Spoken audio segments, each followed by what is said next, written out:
Seguimos adelante en Telebuendía. Leonardo Borges, historiador, nació en el año 1981 y desde allí ha seguramente tenido esa vocación, porque me parece que son cuestiones muy vocacionales las que nacen para que luego uno se dedique a la historia, al estudio de la historia, a ser historiador y además profesor de la materia en secundaria, también con incursiones en la Universidad de la República. Sus trabajos han sido amparados, reconocidos por historiadores de la talla de Carlos Maggi y Ana Ribeiro, por ejemplo.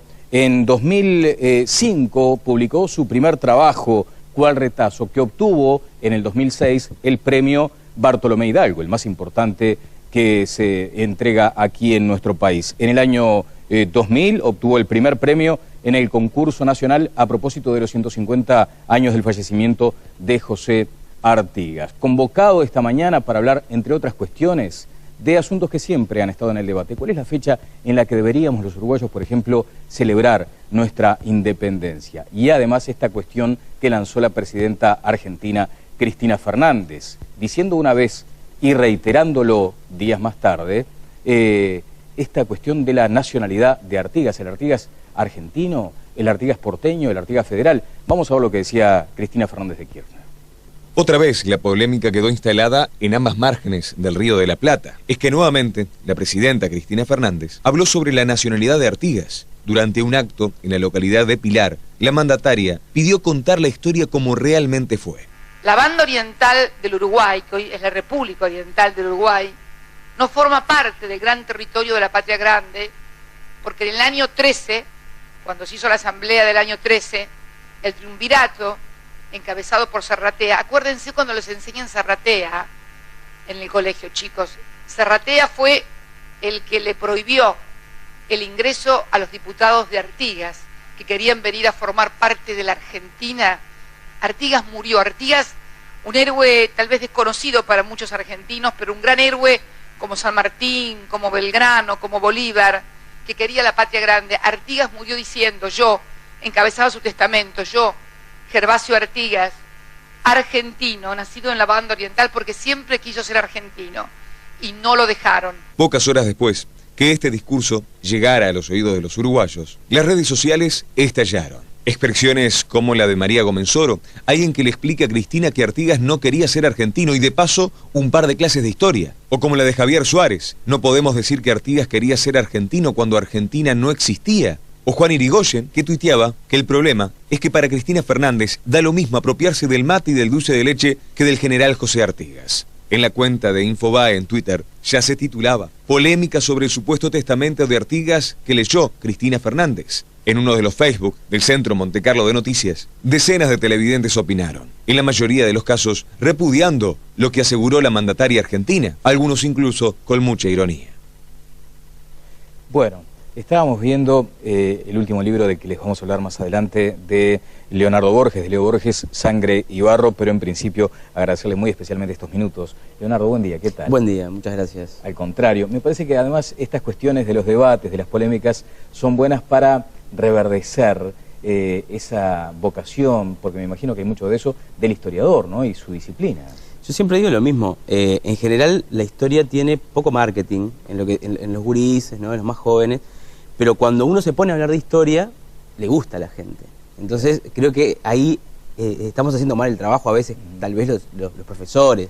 Sí, ¿no? Hay algo de eso, ¿no? En la forma de enseñar, ¿no? A veces, en lugar de hacer aquella cuestión narrativa como un cuento, van demasiado a la recordación de fechas, por lo menos era así en mi tiempo, que uno le tenía como cierta, o le tomaba cierta distancia a la materia. ¿Hay algo de eso todavía, lamentablemente? El relato en la historia es la base.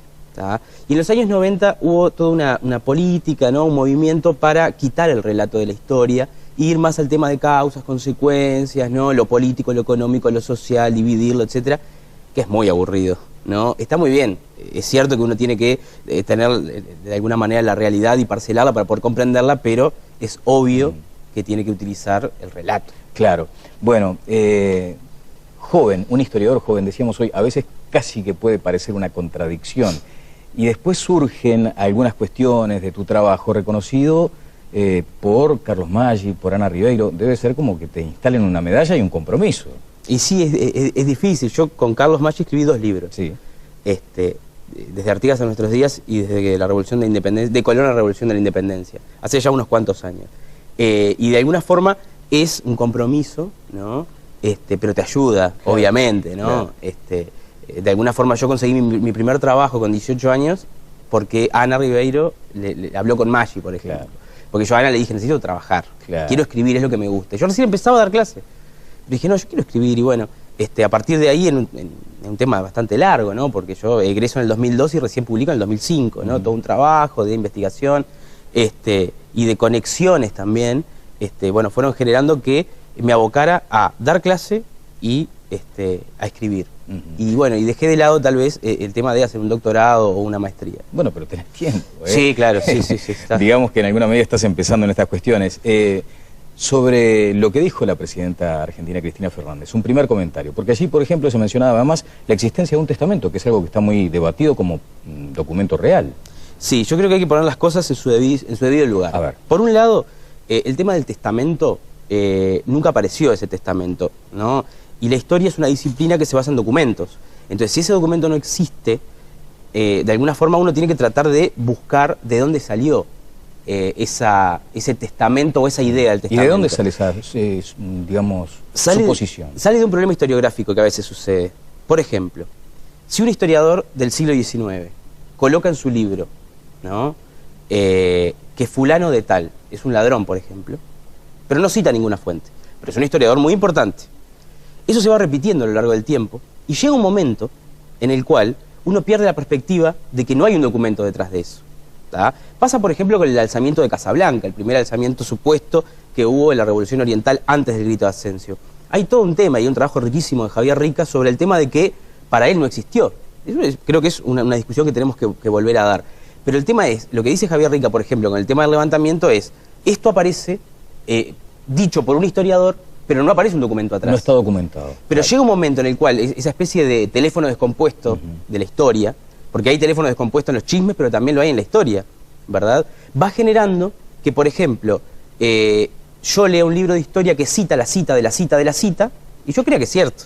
Y yo en mi libro lo pongo como cierto.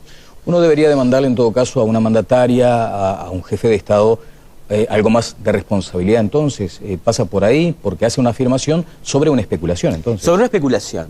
¿Tá? En realidad, los argentinos están revisitando Artigas, están de alguna forma tratando de revalorar Artigas, y en esa revalorización nos están dando una mano bárbara. Yo creo que nos están dando una mano bárbara. Yo creo que muchas veces a los uruguayos nos sale un chauvinismo bastante tonto en lo que tiene que ver con Artigas, por ejemplo. Porque la primera reacción es chauvinista. Claro, ¿no? Artigas no es argentino, pero no es uruguayo tampoco. A ver si nos entendemos. El decir que Artigas es uruguayo es una utilización política del término, ¿verdad? Pero, ¿qué pasa? En el caso de Cristina Fernández de Kirchner, a mí me parece que detrás de ella hay una serie de historiadores muy serios. Yo estuve en Buenos Aires el 19 de junio y estuve en Santa Fe el 6, 7 y 8 de junio. Me invitaron del Instituto Artiguista de Santa Fe y del Instituto Ideario Artiguista. Nadie sabe que existen, pero hay, de alguna forma, institutos que están revalorando la figura de Artigas desde el punto de vista regional. Porque ahí está el tema. Cuando Cristina dice Artigas quiso ser argentino, no está diciendo argentino desde el punto de vista del Estado-Nación argentino, que se formó, obviamente, desde mediados del siglo XIX para adelante. No, está hablando de la Argentina, o por lo menos los historiadores que la apuntalan, hablan de la Argentina, como hablaríamos de la banda oriental o de la provincia oriental. Argentina quiere decir Tierra de Plata, ¿no? El Estado argentino es una cosa, y Argentina era el gentilicio que se utilizaba para los que vivían en esta zona, y de hecho La Valleja, Rivera, mucho después de que Artigas se fuera al Paraguay, se autodenominaban argentinos. Es cierto. ¿Tá? Entonces, de hecho, La Valleja, el primer pueblo que toma después del desembarco de los 33 es Santo Domingo Soriano, y dice su famosa frase, argentinos orientales. Entonces, cuando la presidenta Cristina dice esto, obviamente que está haciendo una utilización política, pero no nos vamos a... Por favor, todos hacen utilización política de Artigas. Lo que pasa es que nos molesta que lo haga Cristina. Claro, la misma utilización política que se hace en Uruguay de la figura de Artigas. Sí, sí, obviamente. Ahora, para ir simplemente a ese detalle que a esta altura ya parece anecdótico, o sea, la no existencia de Argentina como tal en aquel tiempo, y la sí existencia de la Liga Federal. Entonces, allí se instala Artigas, en esa Liga Federal, digamos. Claro, de alguna forma, para entender los problemas, para entender el contexto de aquellos tiempos, hay que entrar un poquito en la geopolítica. A ver. Bueno, ¿cómo funcionaba el ex virreinato. Porque ¿qué pasa? Cuando se rompe el virreinato, o la mayoría de los virreinatos, la primera solución que buscan los revolucionarios es la unión. Todos los revolucionarios. Tulio Halperin-Dongui dice que la victoria criolla, un gran historiador argentino, sí, que no es un kirchnerista, por cierto, dice que la victoria criolla, ¿tá?, generó una paradoja, porque lo que debía ser el premio de los vencedores se perdió. El premio era la unión. Entonces Artigas, Bolívar a su manera, San Martín o Belgrano, tenía la idea de la unión. Lo que pasa es que por un lado tenés un San Martín que era monárquico, que era un masón, tenés un Belgrano también monárquico, tenés un Bolívar que quería una confederación con España, y tenés un Artigas que sí es cierto, era un poco más radical, quería la independencia, ¿verdad?, y quería la unión de las provincias, pero con el énfasis en la autonomía de los pueblos. Artigas era entonces algo así como el héroe regional más importante de aquella revolución en su momento. Lo llegó a ser, sí, lo llegó a ser. Es interesante, en Santa Fe, por ejemplo, en lo que ellos llaman la costanera, ¿tá?, la costanera empieza con Artigas y termina con Estanislao López, ¿no? Y es un tema interesante, ¿por qué está Artigas ahí? No, y tiene que ver con que Artigas también es héroe de Entre Ríos, la bandera de Entre Ríos es la bandera de Artigas. Artigas también es héroe de Santa Fe, los colores de la bandera de Santa Fe son los colores de Artigas. Artigas también es héroe de Misiones, de Córdoba, o sea, de alguna forma el artiguismo, ¿tá?, se convirtió en un gran problema para los centralistas porteños. Y ahí está la dicotomía. El problema de Artigas no es con la Argentina, sino con los porteños. El mismo problema que tiene Santa Fe, el mismo problema que tiene Entre Ríos, ¿tá? De hecho, la estatua de Estanislao López en Santa Fe, ¿tá?, está con la mano, está mirando a la costa con la mano para adelante, diciéndoles hasta acá. Y de hecho, los santafesinos te cuentan, esta estatua es cuando el brigadier, el general, le dicen ellos, Estanislao López les dijo hasta acá a los porteños. Entonces, para poder comprender a Artigas, tenemos que sacarnos preconceptos que tienen que ver con el Estado-Nación, con la nacionalidad formada del Uruguay, con la nacionalidad formada de la Argentina, con las luchas fratricidas blanquicoloradas y unitarios federales. Hay que sacarse eso, desembarazarse de esos preconceptos. Eso lo decía Zunfelde. Zunfelde decía en un momento que muchos historiadores, cuando estudiaban los primordios nacionales, decía él, no podían desembarazarse de eso. Claro. Entonces no podían comprender a un Artigas, porque un Artigas no es uruguayo. Claro, o sea, ni tanto ni tampoco lo que dijo la presidenta argentina. Lo que importaría destacar es que se reivindica la figura del héroe regional. De eso se trata entonces. Para mí, la autocrítica más grande de un presidente argentino. A ver, ¿cómo es eso? Sí, sí, se ha dicho eso. Estamos hablando de que la historia argentina, en general, la historia oficial es una historia mitrista, una historia unitaria, y una historia donde Artigas es un Montaraz, un salvaje, un asesino. Y que un presidente argentino te diga, no, en realidad Artigas quería ser argentino, desde el punto de vista que hablamos anteriormente, y no lo dejamos, ¿no? Y está hablando de la mezquindad de Zarratea y de toda la caterva centralista en aquel momento, que obviamente no querían a un Artigas. Pero fíjate vos una cosa, Uruguay ha generado tal, pero tal agiografía de Artigas, agiografía es la vida de los santos, se llama un problema historiográfico, cuando vos agarrás un personaje y lo llenás de contenido de tal manera que ya pierde contenido. Bueno, vos fíjate que Artigas le viene bien a la izquierda, a la derecha, a los militares, a los tupamaros, a todo el mundo le viene bien Artigas. Y eso nos habla, de alguna manera, de un personaje que ha sido leído de una manera muy caprichosa y muy chauvinista, ¿no? Claro, se sacralizó a Artigas. Exactamente, entonces Artigas le viene bien a todo el mundo. Claro. Artigas son los padres, decía un amigo. Claro, ese Artigas de bronce sobre todo, ¿no? Exacto, entonces ese Artigas no nos deja poder comprender en su total cabalidad la centralidad histórica de Artigas, justamente. Deberíamos estarle agradecidos a la presidenta en este escenario, digamos, de reivindicar un héroe que sí, definitivamente además lo sentimos como propio. No sé si va por ahí, en realidad yo entiendo que el estilo Cristina Fernández e inclusive todo lo que tiene que ver con la política argentina nos rechina un poco. Claro, tú como historiador además tenés muy claro eso de la anti-argentinidad que existe de este lado del río. Todas las naciones nacen en contraposición a otras naciones. Y Uruguay surge en contraposición a la Argentina. ¿Y paga además ese discurso anti-argentina? Sí, paga muy bien, paga muy bien, paga muy bien. Pero fíjate vos que la Argentina no se generó en contraposición a Uruguay, sino a Chile y a Brasil. Por eso, eso siempre se dice, ¿no? De que los uruguayos con los argentinos tenemos una relación de amor y odio. Ajá. Nosotros los odiamos y ellos nos aman. Exacto. ¿Dónde nació San Martín? Esa es una pregunta que yo te podría decir que no me interesa. De verdad, porque son esos pequeños momentos... ¿Y sabés por qué te la hago? Claro, ¿no? sí, por Carmelo. Pero fíjate vos, Tita Merelo, San Martín, Gardel... O sea, a mí en realidad no, ese tipo de discusiones no es como contrastar con lo que acaba de decir la presidenta. Entrar en esa discusión. Para nada, para nada. Yo creo que la presidenta argentina fue muy valiente en decir estas cosas. Y de alguna manera está cambiando la visión de la historia argentina. Ajá. De decir, Artigas era un héroe para la historia argentina. Estúdienlo. No fue, en todo caso, un discurso que responde a aquel colonialismo, aquel virreinato, sino todo lo contrario. No, yo creo que es todo lo contrario. Pero en realidad, obviamente que es una utilización política. Pero a mí me extraña cuando los políticos o algunos historiadores dicen, se desgarran las vestiduras y dicen, no, pero no puede ser que es una utilización política. Obvio que es una utilización política. Leonardo, se ha dicho, ¿nuestro destino es provincial, digamos? Es una muy buena pregunta. Uruguay es un país pequeño. La viabilidad de Uruguay ha sido harto estudiada por muchos historiadores en excelentes trabajos. Metol Ferré, Luis Alberto Herrera. El Uruguay como problema, decía Metol Ferré. Yo creo que discutir la viabilidad del Uruguay es bueno para nosotros. Pero en realidad estoy seguro de que el Uruguay es un país con mucha fuerza, con mucho destino y con mucho futuro. ¿Tá? Pero estudiar la viabilidad del Uruguay nos hace más grandes. Decir, bueno, por ejemplo, la fecha de independencia. A eso quería apuntar, claro. ¿Cuál es? ¿Cuál es? Para mí es el 4 de octubre de 1828. A ver. El 4 de octubre se intercambiaron las ratificaciones de la Convención Preliminar de Paz y de alguna forma Uruguay comienza a funcionar como legalmente. Comienza de alguna manera a funcionar como un Estado, legalmente. ¿Qué pasó del 25 al 28? Porque en 1825 hay como un desprendimiento de Brasil, que era como una opresión muy fuerte. Allí se marca ese 25 de agosto tan señalado.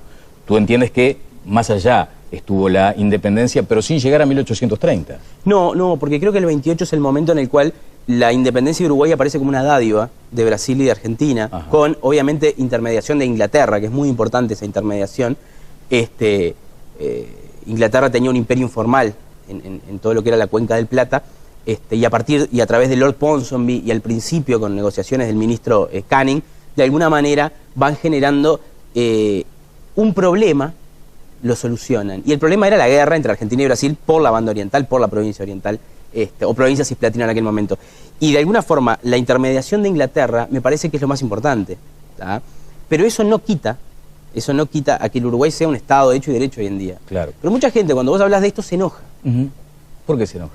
Y se enoja ¿por qué? Porque te tocan esa fibra chauvinista que yo le llamo el enano fascista que tenemos los uruguayos, que no tenemos un patriotismo materialista como tienen los argentinos, tal vez con escarapelas, banderas y lloran con el himno. No, tal vez no. Pero en realidad cuando nos tocan determinadas fibras, el uruguayo salta de una manera muy, pero muy peligrosa. ¿Tá? Y eso nubla el análisis de cualquier realidad, de cualquier documento, o lo que sea. Interesante. ¿Uruguay es el único estado que tiene 3 banderas? Sí, puede ¿Se puede ser, decir? si no conozco otro. Bueno, claro, porque van marcando además momentos interesantes, ¿no? La bandera de Artigas primero, luego la de los 33, y posteriormente, bueno, el pabellón nacional de ese 18 de julio. Sí, teníamos otro anteriormente. También, claro. El de los 19 franjas. De las 19 franjas. Era igual que el actual, pero con 19 franjas. Corrígeme si no es correcta la afirmación que voy a hacer. ¿Tú has señalado que jurar la bandera es un hecho anacrónico? Absolutamente anacrónico, sí, absolutamente. La jura de bandera es una de las calamidades que le quedan al Uruguay democrático que nosotros amamos y adoramos. Fíjate vos 3 o 4 cosas. Primero, se jura la bandera uruguaya un 19 de junio. Más que anacronismo, ¿qué tiene que ver Artigas con Uruguay o qué relación directa podemos encontrar con esa bandera y el 19 de junio? De hecho, el nacimiento del Uruguay es la ruptura con el sueño artiguista, ¿verdad? Y Artigas no volvió nunca de su exilio. No sabemos si dijo yo ya no tengo patria. No lo sabemos exactamente. Tampoco está documentado. Pero no volvió. Ajá. Punto. No volvió. Como esa frase de tráiganme mi caballo. Claro, no sabemos, pero no volvió. Por otra parte, fíjate que la jura de bandera, desde el punto de vista histórico, es anacrónica porque es una ley de instrucción militar del año 40, la ley 9943. Justamente, fíjate, es una ley de instrucción militar que todavía está vigente. y que al senador Jorge Saravia hace algunos años, cuando todavía formaba parte del Frente Amplio, se le ocurrió de alguna manera reavivar y decir, bueno, los muchachos tendrían que hacer la instrucción militar. Y lo callaron enseguida, fue como muy rápido. Bueno, Eleuterio Fernández Huidobro, ministro de Defensa, me lo dijo, usted es parte del Ejército Nacional, no del ejército que conocemos todos, usted es parte del Ejército Nacional, en atención también a esa cuestión histórica. Exacto, entonces yo creo que es anacrónica. Esa ley de instrucción militar tiene un artículo que es el 28, que es un artículo colocado por Eduardo Víctor Aedo y los herreristas en aquel momento, que es la jura de bandera. Y fíjate vos que en la discusión parlamentaria queda más que claro que la jura de bandera era para los mayores de 18 años. Recomiendo mi primer libro, Cuál Retazo, que habla de eso, ¿no? En la discusión parlamentaria lo dice. Claudio Williman, que era el miembro informante del Senado, en una discusión con Vázquez Varela le dice, pero señor, el juramento es para mayores de 18, ahora de alguna manera es para menores. Claro. Y por último, la parte jurídica, es un poco más jugoso el tema, pero para hacerlo más rápido, la parte jurídica tiene que ver con que se le obliga a jurar, el juramento no existe en la jurisprudencia uruguaya, pero se le obliga justamente a jurar a un menor de edad, sin preguntarle a los padres, un juramento muy vinculante, porque vos fíjate que si no jura, no puede seguir estudiando, porque te lo piden para entrar a la IPA, a la universidad, lo que sea, y no puede ser funcionario público, porque el artículo 29 dice que vos no podés ser funcionario público si no juras la bandera. Y peor aún, como el juramento no existe en la jurisprudencia uruguaya, el artículo 10 de la Constitución dice que la ley no puede obligarte a hacer nada que la ley no diga. Por lo tanto, esta jura de bandera es anticonstitucional. ¿Y te dejan decir esas cosas en tus clases de secundaria? En mi clase de secundaria, yo tengo sextos años y trato de mostrar todas las visiones. Y me siento muy orgulloso cuando, me pasa casi siempre que mis gurises de sexto... ¿Te interpelan? No, llega a fin de año, llega a fin de año, y dice, profe, tenemos que ir a tomar ese café para que usted nos diga qué partido es. Me encanta. Muy bien, está bien, porque claro, no hay una asociación directa o natural hacia una tendencia política. Muchísimas gracias, Leonardo, por estos minutos. Será la primera vez que estás acá, seguramente no la última, porque tendremos, cada vez que surja esta polémica por las fechas, también tendremos el gran honor de recibirte por estos lugares. Leonardo Borges ha publicado Sangre y Barro, el último libro. ¿De qué trata? Es una historia del Uruguay de 1830 a 1904, donde pongo énfasis más que nada en los levantamientos, por eso Sangre y Barro. Fíjate vos que de 1830 a 1904 estallaron 71 levantamientos, motines, golpes de Estado, asesinatos de presidentes. Fíjate que 71 en 74 años, casi uno por año. Y entonces yo siempre digo, el siglo XX democrático del Uruguay ballista, ¿no?, que generó esa idea del Uruguay democrático, contrasta con el siglo XIX, que es el siglo más peliagudo y violento que existió. Una cortita a cuenta de más. ¿Estás decepcionado con la educación hoy por hoy, con el sistema educativo, con la enseñanza, con toda esta polémica? Sí. Creo que al Uruguay le hace falta no solo recursos, sino que le hace falta que nos sentemos y nos demos cuenta de una vez por todas que la educación es una política de Estado. Que juntemos a los que más saben, no solo profesores, también técnicos, porque parece que no gustan mucho los técnicos, no sé qué está pasando con eso. Juntemos a los profesores, a los técnicos y a los políticos, porque en definitiva esto es una cuestión política, y tratemos de que la educación sea una política de Estado, y no solo de recursos. Muchas gracias. A ustedes. Leonardo Borges estuvo con nosotros, historiador. Vamos a la pausa y seguimos adelante en Telebuendía.